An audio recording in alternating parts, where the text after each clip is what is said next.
योगी आदित्यनाथ भी गए थे, बोले थे भाई बटोगे तो कटोगे। वेद में, ऋग्वेद में कहा गया है संगच्छध्वम संवद्धध्वम संभो मनासी जानता, यानी सब लोग एक जी साथ चलो, जाति बिरादरी सबको भूल के। बात जब जब राष्ट्र पे आती है, हमारे अंदर हमारे समाज में मतभेद हो सकता है, लेकिन बात जब राष्ट्र की होगी, राष्ट्र के हितों की होगी, तो संगच्छध्वम संवद्धध्वम ये हरियाणा की जनता ने, हरियाणा मतलब धर्म क्षेत्र कुरुक्षेत्र, वहां के सारे जाट भाई, सारे बिरादर जितने भी हैं, वो धर्म और राष्ट्र की तरफ खड़े हो गए।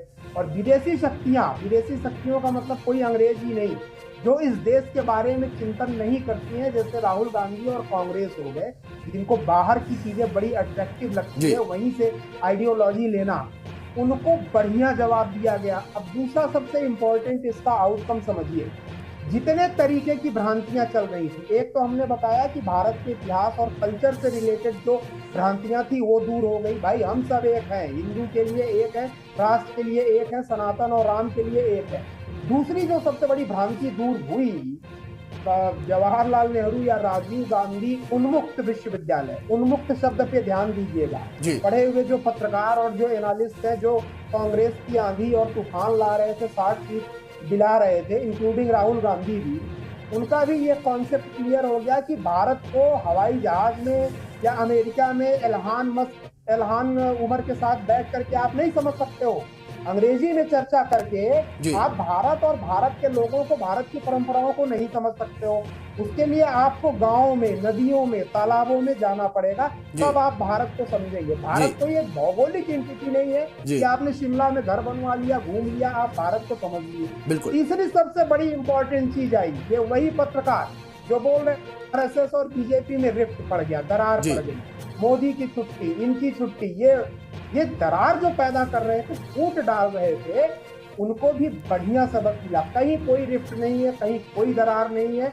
मतभेद होना सनातन में एक बहुत खूबसूरत परंपरा है, शास्त्रार्थ इसीलिए होते थे, वाद विवाद विचार इसीलिए होते थे। तो मतभेद होना हमारे लिए कोई दरार की बात नहीं है, ये उन लोगों को समझ लेना चाहिए जो ये अफवाहें उड़ा रहे थे। चौथी इंपॉर्टेंट जो सबसे खूबसूरत आउटकम है इस इलेक्शन का, यानी पूछेंगे जी बीजेपी का प्लान क्या है, आगे क्या होगा, सब लोगों के मन में अब आगे क्या होगा, बीजेपी आरएसएस क्या करेगी? साहब कुछ नहीं करेगी, बैक टू बेसिक्स, वापस अपने सिद्धांतों पे ये लोग आ गए हैं। बैक टू बेसिक्स, बेसिक्स का मतलब घर घर जाइए, कार्यकर्ताओं, विपक्षियों ने जितने मुद्दे उठाए थे वो चले नहीं चले, धराशायी हो गए।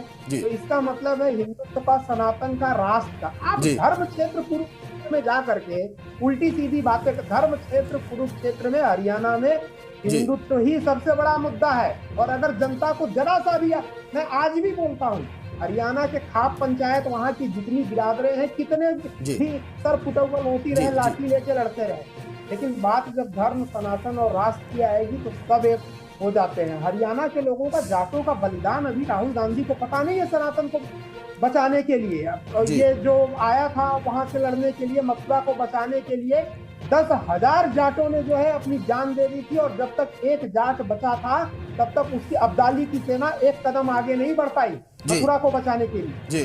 तो ये भूमि दिव्य भूमि है, यहाँ मुद्दा ही एक है। देखिए साहब, एक चीज बहुत क्लियर कर दूं, एक आम भारतीय, महाराणा प्रताप इसलिए घास की रोटी नहीं खाए थे कि चावल या गेहूं वगैरह जो है 2 रुपए किलो महंगा हो गया था। घास की रोटी क्या उन्होंने महंगाई के लिए किया था? सिद्धांतों के साथ हमारे पूर्वजों ने, इस देश के लोगों ने समझौता नहीं किया है।